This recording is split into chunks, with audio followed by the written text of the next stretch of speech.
Hello and welcome to the OG classes. आज हम practice करने वाले हैं सीडीपी के top 5 questions for upcoming CTET 2023।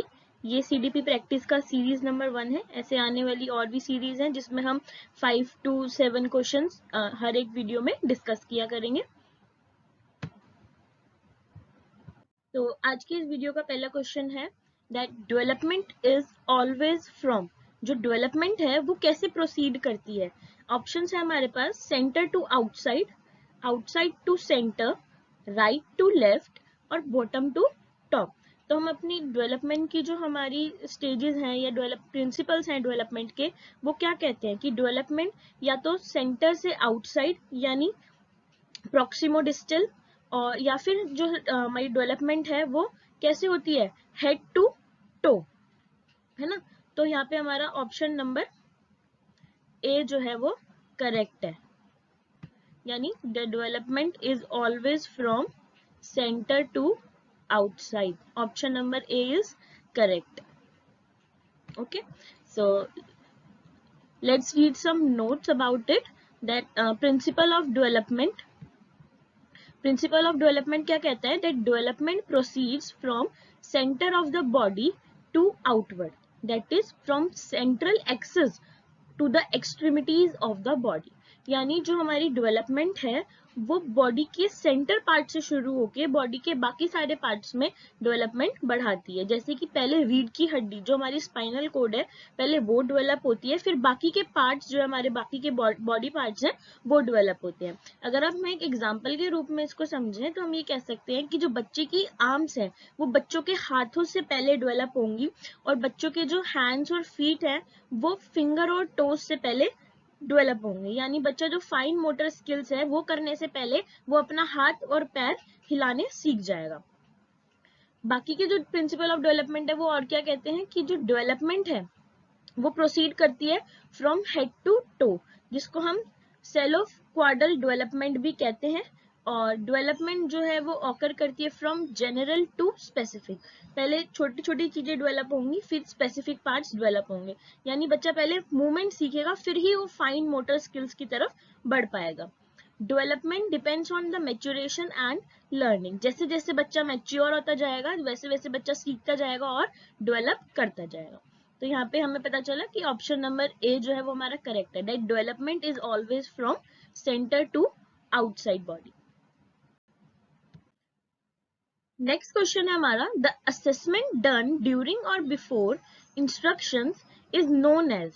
उस असेसमेंट को क्या कहते हैं जो या तो इंस्ट्रक्शंस के दौरान ही लिया जा रहा है या इंस्ट्रक्शन देने से पहले, जब हम कुछ पढ़ा रहे हैं उससे पहले हम कुछ बच्चों का असेसमेंट ले रहे हैं, तो उसको क्या कहते हैं। Summative assessment, formative assessment, formal assessment या फिर डायग्नोस्टिक असेसमेंट। तो हमें पता है कि समेटिव असेसमेंट क्या होता है, ईयर एंड असेसमेंट। और फॉर्मेटिव असेसमेंट जो पढ़ाई के दौरान, यानी टीचर पढ़ा भी रही है और साथ साथ बच्चों का टेस्ट भी ले रही है ये जानने के लिए कि बच्चा कितना सीख पा रहा है पढ़ाई के दौरान। फॉर्मल असेसमेंट हमारा पेन पेपर टेस्ट हो गया। और डायग्नोस्टिक असेसमेंट वो होता है जहाँ पे टीचर जो है डायग्नोस करती है कि क्या मेरे पढ़ाने का तरीका ठीक है, क्या मैं पढ़ा रही हूँ तो बच्चा वो लर्न कर पा रहा है, वो सीख पा रहा है, तो वो डायग्नोस करने के लिए डायग्नोस्टिक असेसमेंट किया जाता है। तो अब आप बता सकते हैं कि यहाँ पे क्या आंसर ठीक होगा। द असेसमेंट डन ड्यूरिंग और before instruction is known as. तो यहाँ पे हमारा ऑप्शन नंबर बी, यानी formative assessment, option number B formative assessment हमारा राइट आंसर है। Let's check out some notes. Assessment दो मेजर टाइप्स के असेसमेंट होते हैं, एक तो फॉर्मेटिव असेसमेंट और दूसरा समेटिव असेसमेंट। फॉर्मेटिव असेसमेंट वो असेसमेंट होता है जहाँ पे जो टीचिंग लर्निंग प्रोसेस है वो क्या करता है, वो बच्चों की लर्निंग प्रोसेस को, प्रोग्रेस को थ्रू आउट मॉनिटर करता है। ठीक है, बच्चों में कोई लर्निंग डिफिकल्टीज तो नहीं आ रही है उसको डायग्नोस करता है, और बच्चों की लर्निंग प्रोसेस को थ्रू आउट मेजर करता है कि बच्चा कितना प्रोग्रेस कर पा रहा है अपनी लर्निंग में। अब क्या टूल्स हैं फॉर्मेटिव असेसमेंट करने के, जैसे हमारा जो समेटिव असेसमेंट है वो एक ही तरह से हो सकता है, जो है पेन पेपर टेस्ट जो हम ईयर एंड में बच्चों का लेते हैं, पूरे साल भर का जो बच्चे ने पढ़ा है उसका टेस्ट यानी समेटिव असेसमेंट। पर फॉर्मेटिव असेसमेंट जो कि पढ़ाई के दौरान ही अगर हम छोटे छोटे टेस्ट ले रहे हैं, वो किन किन तरीके से हो सकता है, या तो टीचर ओरल टेस्ट ले सकती है पोर्टफोलियोज के थ्रू, कि बच्चा जो पढ़ रहा है उसके छोटे छोटे पोर्टफोलियोज बना लिए, बच्चा कोई आर्ट एंड क्राफ्ट की कोई चीज से बच्चे ने कुछ सीखा तो टीचर्स ने उसको कलेक्ट किया, और उसमें एक स्टेबिलिटी देखना कि बच्चा पहले कहाँ पे था पर और अब कहाँ पर है, कि लर्नर्स ने कितना प्रोग्रेस किया। एंट्री टिकट्स और एग्जिट टिकट्स के थ्रू, कि बच्चे ने कल क्या पढ़ा था, उसमें हम एंट्री टिकट का यूज करके बच्चे से पूछ सकते हैं कि आपने कल क्लास में क्या पढ़ा था, या क्लास के एंड में बच्चे ने क्या पढ़ा उसको असेस करने के लिए हम एग्जिट टिकट्स का यूज कर सकते हैं। हमने पूरा एक टॉपिक पढ़ा दिया है बच्चे को, अब कि बच्चा कितना गेन कर पाया है उस टॉपिक से, तो हम उसके लिए एंट्री और एग्जिट टिकट्स का यूज करते हैं। छोटे छोटे क्लास टेस्ट्स का यूज कर सकती है टीचर फॉर्मेटिव असेसमेंट के लिए। एनेक्डोटल रिकॉर्ड्स का यूज कर सकती है टीचर फॉर्मेटिव असेसमेंट को करने के लिए। और यहाँ पे आप देख सकते हैं साफ साफ लिखा है that formative assessment is done during और बिफोर इंस्ट्रक्शन। ठीक है, यानी वो असेसमेंट जो इंस्ट्रक्शंस के दौरान या इंस्ट्रक्शन से पहले लिया जा रहा है उसको हम फॉर्मेटिव असेसमेंट कहते हैं। और ये किस चीज में हेल्प करता है, ये हेल्प करता है टीचर्स को प्रोवाइड करने में feedback regarding the effectiveness of their teaching, यानी जो वो पढ़ा रही हैं वो बच्चे को समझ आ भी पा रहा है या नहीं आ पा रहा, और अगर नहीं आ पा रहा तो क्या टीचर्स को ऐसी क्या स्ट्रेटेजीज अपनानी है अपनी टीचिंग प्रोसेस में कि बच्चा जो है वो सीख पाए। जहाँ पे बच्चा रुक रहा है, जहाँ पे बच्चे का लैग बैक हो रहा है, जो बच्चा चीजें नहीं कवर अप कर पा रहा है वो कैसे कवर करे, तो ये टीचर्स को जो है एक फीडबैक की तरह भी प्रोवाइड करता है फॉर्मेटिव असेसमेंट, कि उनको अपनी टीचिंग प्रोसेस में कोई चेंजेस करने की जरूरत है या नहीं। समेटिव असेसमेंट यूजुअली हमारे ईयर एंड असेसमेंट की बेसिस में होते हैं। डायग्नोस्टिक असेसमेंट जो है वो टीचर्स को और स्टूडेंट्स को उनकी स्ट्रेंथ और उनकी वीकनेस को प्रोवाइड करने में हेल्प करता है। उनको पता चलता है कि हम कहाँ पे लैक कर रहे हैं, कहाँ पे हम बहुत अच्छे हैं, और इससे जो टीचर और स्टूडेंट्स हैं वो अपनी लर्निंग डिसेबिलिटीज को रिमूव कर सकते हैं। उनको पता चल जाएगा कि मैं इस चीज में वीक हूँ, टीचर को पता चल जाएगा कि मैं यहाँ पे ये चीज गलत पढ़ा रही हूँ, ये चीज मैं और अच्छे तरीके से और बेटर तरीके से कैसे पढ़ा सकती हूँ कि जो लर्नर्स को हेल्प करे। उसके बाद फॉर्मल असेसमेंट जो है हमारा वो है usually using the standardise test to measure and compare overall performance of the student with others. यहाँ पे सिंगल बच्चे की परफॉर्मेंस नहीं देखनी, कि जैसे हम फॉर्मेटिव असेसमेंट में देखते हैं कि एक सिंगल बच्चा कैसे परफॉर्म कर रहा है, बट फॉर्मल असेसमेंट में हम ये देखेंगे एक स्टैंडर्डाइज टेस्ट होगा जैसे कि हमारा समेटिव असेसमेंट होता है, और उसमें एक बच्चा पूरी क्लास के कंपैरिजन में कैसा परफॉर्म कर रहा है, यानी सारे बच्चों को ओवरऑल कंपेयर किया जाता है फॉर्मल असेसमेंट में। ठीक है, let's move on to next slide. So our third question is that learning disability related with communication is, यानी जब बच्चे को या किसी को जब कम्युनिकेट करने में कोई डिफिकल्टी होती है तो वो कौन सी लर्निंग डिसेबिलिटी के अंडर आता है? डिसलेक्सिया, डिसकैल्कुलिया, स्टटरिंग और डिस्फेजिया। तो यहाँ पे यहाँ पे हम अपने नोट्स देखते हैं एक बार कि लर्निंग डिसेबिलिटीज क्या क्या होती हैं। लर्निंग डिसेबिलिटीज का मतलब है कि एक साइकोलॉजिकल प्रोसेस में, इंडिविजुअल के साइकोलॉजिकल प्रोसेस में कोई डिसऑर्डर होना, कोई दिक्कत होना। ठीक है, क्या क्या टाइप्स ऑफ लर्निंग डिसेबिलिटीज होती हैं? डिस्फेजिया यानी कि लैंग्वेज डिसऑर्डर, जो कि लोगों को आपस में कम्युनिकेट करने में अफेक्ट करती है, कि बच्चा जो है कम्युनिकेट नहीं कर पा रहा है, उसकी स्पीकिंग एबिलिटी जो है वो उससे डिसेबल है, वो उस पर बोल नहीं पा रहा है, तो उस वजह से बच्चा जो है वो लैग बिहाइंड करता है पढ़ाई में भी, उसकी जो लर्निंग है वो अफेक्ट करती है। नेक्स्ट है डिसलेक्सिया, यानी कि रीडिंग डिसेबिलिटी, बच्चे को समझने में, वर्ड्स को, लेटर्स को समझने में, उनको रिकॉग्नाइज करने में दिक्कत हो रही है, तो वो डिसलेक्सिया वाली लर्निंग डिसेबिलिटी है। डिसग्राफिया यानी difficulty in writing and forming words and later, यानी जब बच्चे को वर्ड्स और लेटर्स फॉर्म करने में दिक्कत हो रही है, उनको लिखने में दिक्कत हो रही है, ओ को जीरो लिख रहा है, जीरो को ओ लिख रहा है, या लिख ही नहीं पा रहा है, वर्ड फॉर्म ही नहीं कर रहा है, उल्टा टू बना रहा है, जैसे कि मान लो टू बनाना होता है ऐसे, पर बच्चा बना रहा है उल्टा टू, तो यहाँ पे क्या हो गया, बच्चे को क्या है, लर्निंग डिसेबिलिटी है, डिसग्राफिया है, वो वर्ड्स को और लेटर्स को फॉर्म नहीं कर पा रहा है। नेक्स्ट है डिसकैल्कुलिया, यानी disability to solve maths problem, जैसे कि ऐड और सब्ट्रैक्ट करने में बच्चे को दिक्कत हो रही है, वो डिसकैल्कुलिया वाली उसको डिसेबिलिटी है। बच्चा ढंग से ऐड नहीं कर पा रहा है, वो कैरी ओवर नहीं समझ पा रहा है, वो रिमूविंग नहीं समझ पा रहा है। एंड डिस्प्रैक्सिया यानी difficulty in coordinating between mind and motor skills, मतलब वो सोच तो कुछ रहे कि मैं ऐसे लिखूं, उससे पेंसिल नहीं पकड़ी जा रही है। जब बच्चा पेंसिल ना पकड़ी जाए, उसकी माइंड और उसकी मोटर स्किल्स में कोई कोऑर्डिनेशन नहीं दिखे, तो वो डिस्प्रैक्सिया है। तो यहाँ पे हमने टाइप्स ऑफ लर्निंग डिसेबिलिटी देखी, और हम क्या यहाँ से हम क्या कंक्लूड कर सकते हैं कि जो लर्निंग डिसेबिलिटी कम्युनिकेशन से रिलेटेड होती है उसे हम क्या कहते हैं, डिस्फेजिया। तो यहाँ पे करेक्ट आंसर क्या है हमारा, dysphagia is the correct answer, यानी dysphagia is the learning disability related to communication, where a child, a learner is not able to communicate or is not able to speak in a common way like others do. Okay, now let's move on to next slide. Our fourth question is, modeling is the concept given by, modelling का जो concept है, मतलब बच्चा जब किसी चीज को देख के सीख रहा है, मॉडल कर रहा है, किसी चीज को देख के किसी चीज को सीख रहा है, तो ये कंसेप्ट किसने दिया था, एल्बर्ट बंडूरा ने, जेबी वॉटसन ने, सिगमंड फ्राउड ने एंड ली वेगोट्स्की ने। तो यहाँ पे ये जो हमारा ये मॉडलिंग का जो कंसेप्ट है, ये हमें दिया है एल्बर्ट बंडूरा ने। एल्बर्ट बंडूरा ने मॉडलिंग का कंसेप्ट दिया है अपनी थ्योरी, ऑब्जर्वेशनल लर्निंग थ्योरी में। ठीक है, तो यहाँ पे आप देख सकते हैं कि जो हमारे नोट्स है कि Albert Bandura in his theory, observational learning theory, इन्होंने ये मॉडलिंग का जो कंसेप्ट है उसको प्रपोज किया। और मॉडलिंग का मतलब होता है लर्निंग थ्रू इमिटेशन, यानी देख के सीखना।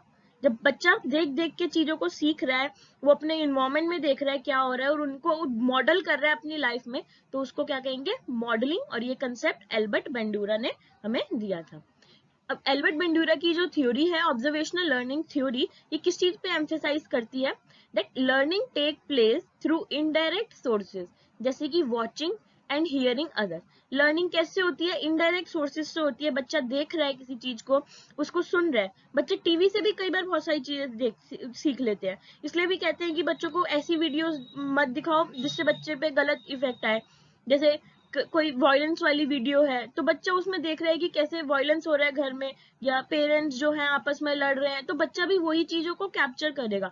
तो ऐसी चीजें बच्चा ना ही देखे और ना ही सुने, तो वो उनके लिए बेटर होता है। तो यहाँ से हमें यही पता चल रहा है कि जो लर्निंग है वो इनडायरेक्ट सोर्सेज से भी बच्चा गेन कर लेता है, जैसे कि कोई चीजें देख के, कोई चीजें सुन के।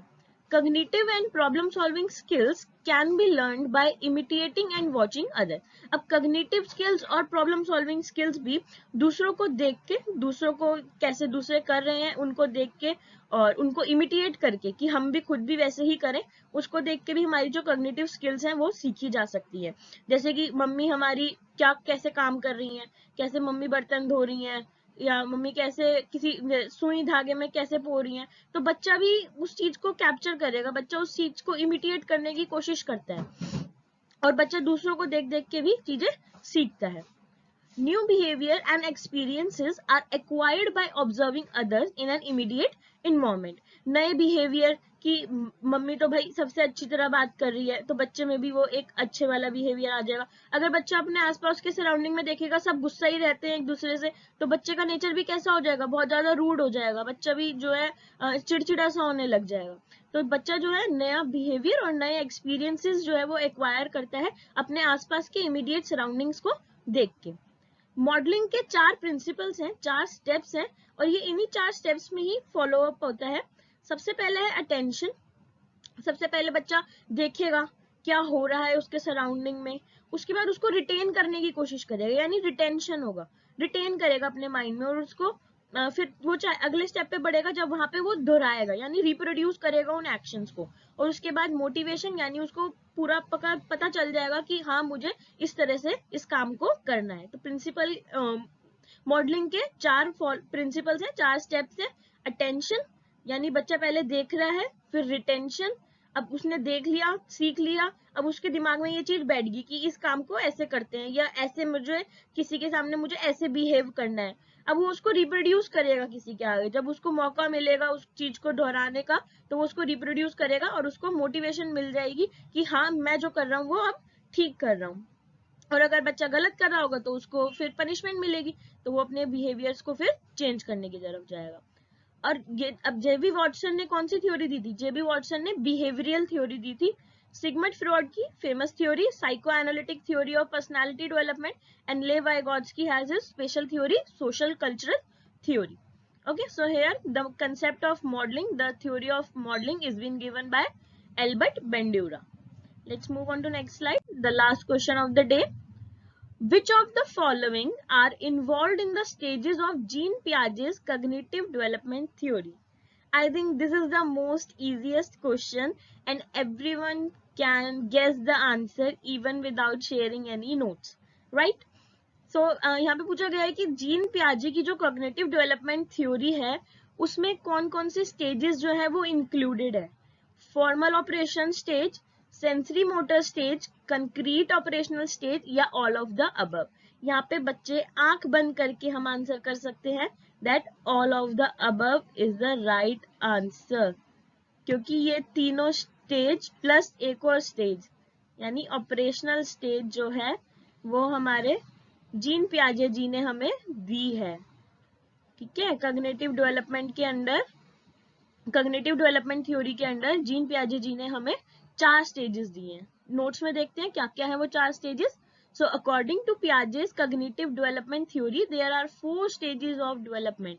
पहली है हमारी सेंसरी मोटर स्टेज जो कि बर्थ से 2 साल तक चलती है। जब बच्चा छोटा इन्फेंट होता है, बिल्कुल पैदा हुआ होता है, तब से लेके 2 साल तक सेंसरी मोटर स्टेज चलती है जहाँ पे बच्चा अपने सेंसेस से सीख रहा होता है।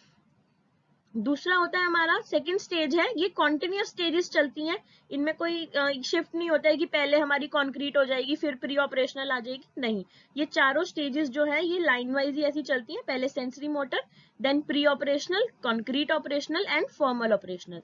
सो जो हमारी प्री ऑपरेशनल स्टेज है वो 2 से 7 ईयर्स तक रहते हैं, यानी बच्चा जब 2 साल का होता है और 7 साल के होने तक प्री ऑपरेशनल स्टेज रहती है। नेक्स्ट हमारी कॉन्क्रीट ऑपरेशनल स्टेज रहती है जहाँ पे बच्चा 7 साल से 11 साल तक की एज का जब होता है तो वो कॉन्क्रीट ऑपरेशनल स्टेज में होता है, कॉन्क्रीट चीजों को देख के सीखता है, एब्स्ट्रैक्ट की तरफ बढ़ने लग जाता है वो उसके बाद। ठीक है, जब वो जैसे जैसे 11 साल का और प्लस हो रहा है, उससे बड़ा होता जा रहा है 11 साल से, तो वो एब्स्ट्रैक्ट चीजों की तरफ मूव करने लगता है। लास्ट स्टेज हमारी होती है फॉर्मल ऑपरेशनल स्टेज, यानी 11+ ईयर्स के जो स्टूडेंट्स होते हैं, बच्चे होते हैं, वो फॉर्मल ऑपरेशनल स्टेज में आ जाते हैं। ये 4 स्टेजेस सीरियल वाइज ही चलती है, sensory motor, pre operational, concrete operational and formal operational. Cognitive development take place at a different rates at different stages of development. Cognitive development जो है वो different rate पे होती है, किसी बच्चे के लिए तेज हो रही है, यानी कोई बच्चा जल्दी किसी चीज को कैप्चर कर पा रहा है, अलग अलग स्टेजेस पे। कि सेंसरी मोटर स्टेज पे अगर बच्चा है तो कई छोटे बच्चे होते हैं जो सेंसेस को जल्दी समझ जाते हैं कि अच्छा मुझे ऐसे मूव करना है, या थोड़ा अपनी सेंसेस से लग गई तो रो पड़े, है ना। तो कई बच्चों में जो है वो बहुत तेजी से होता है और कई बच्चों में थोड़ा स्लो भी होती है हमारी जो कॉग्निटिव डेवलपमेंट है, डिफरेंट स्टेजेस पे। क्या पता कई बार बच्चे जो है मान लो प्री ऑपरेशनल स्टेज पर है, अब बच्चा जब सेंसरी मोटर स्टेज में था तो बहुत तेज था, पर प्री ऑपरेशनल पे आके वो थोड़ा रुक गया, प्री ऑपरेशनल में अब उसकी जो डेवलपमेंट है वो थोड़ी धीरे हो रही है। और पर दूसरा बच्चा जो सेंसरी मोटर में धीरे था वो प्री ऑपरेशनल स्टेज में आके थोड़ा चुस्त दुरुस्त हो गया, थोड़ा तेज, उसमें जो डेवलपमेंट है वो थोड़ी तेज होने लग गई। Cognitive development through the cognition develops through the interaction between the child and the environment. हमारा जो हमारी कॉग्निशन है, जो कॉग्निटिव डेवलपमेंट है, वो कैसे अकर करती है? वो अकर करती है जब बच्चा अपने इन्वायरमेंट से इंटरेक्ट करता है, बच्चा अपने इन्वायरमेंट में घुल मिल रहा है, अपने इन्वायरमेंट में वो पल बढ़ रहा है, तो बच्चे की जो है कॉग्निटिव डेवलपमेंट वो कॉग्निटिवली वो डेवलप होता है। और इसलिए ही जो डेवलपमेंट है वो हमारी हेरिडिटी और इन्वायरमेंट दोनों से ही इन्फ्लुएंस भी होती है। ठीक है, तो यहाँ पे हमने ये देख लिया कि ये जो तीनों स्टेजेस लिखी हुई हैं, ये तीनों ही स्टेजेस जो है ये जीन पियाजे जी की कॉग्निटिव डेवलपमेंट थ्योरी का पार्ट है। Okay, So if you like the video, please subscribe our channel and stay tuned for more such videos. Thank you.